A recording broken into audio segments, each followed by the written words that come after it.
कार्यक्रम में उपस्थित आप सभी महानुभावों को मैं धर्मचक्र प्रवर्तन दिवस की हार्दिक शुभकामनाएं देता हूं। आज आषाढ़ पूर्णिमा का पवित्र दिन है। लगभग 2500 वर्ष पूर्व आज ही के दिन भगवान बुद्ध ने सारनाथ की पवित्र भूमि पर अपने प्रथम 5 शिष्यों को पहला प्रवचन दिया था। उसे ही धर्मचक्र प्रवर्तन सूत्र के नाम से जाना जाता है।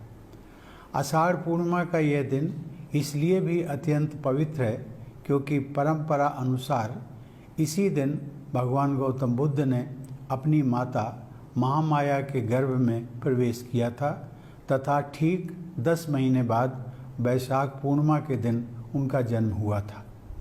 भगवान बुद्ध ने अपने प्रथम उपदेश के माध्यम से मध्यम मार्ग को धम्म के बीज रूप में आरोपित किया।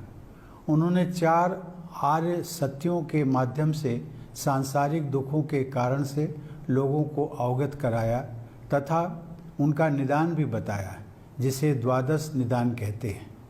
इस प्रकार भगवान बुद्ध ने एक कुशल वैद्य की तरह न केवल मनुष्य के सार्वभौमिक रोगों की पहचान की, अपितु उन्होंने तृष्णा को दुख का प्रमुख कारण बताया।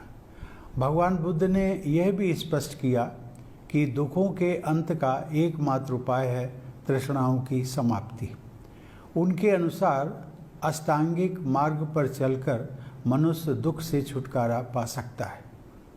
देवियों और सज्जनों, बौद्ध धर्म भारत की महानतम आध्यात्मिक परंपराओं में से एक रहा है। भगवान बुद्ध के जीवन और शिक्षाओं से जुड़े कई पवित्र स्थल भारत में स्थित हैं। उन अनेक स्थानों में 4 प्रमुख स्थान हैं। पहला बोध गया, जहाँ उन्होंने आत्मज्ञान प्राप्त किया। दूसरा सारनाथ, जहाँ उन्होंने अपना पहला उपदेश दिया। तीसरा श्रावस्ती, जहाँ उन्होंने सबसे अधिक चातुर्मास किए व प्रवचन दिए। और चौथा कुशीनगर, जहाँ उनका महापरिनिर्वाण हुआ।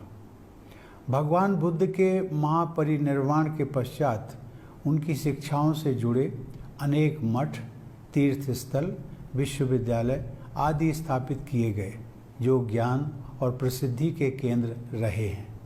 आज वे सभी स्थल बुद्ध सर्किट के अंग हैं, जो देश विदेश के तीर्थयात्रियों और धार्मिक पर्यटकों को आकर्षित करते हैं।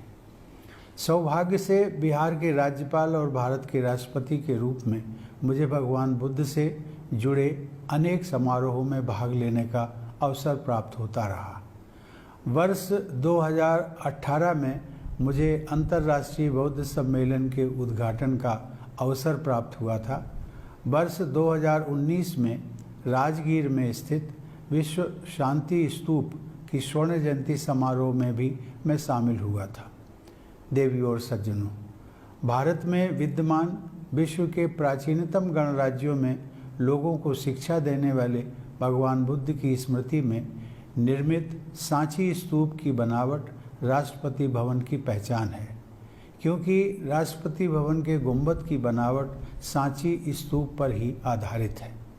आधुनिक युग में भी राष्ट्रपति भवन विश्व के सबसे बड़े लोकतंत्र भारत का सबसे महत्वपूर्ण भवन है।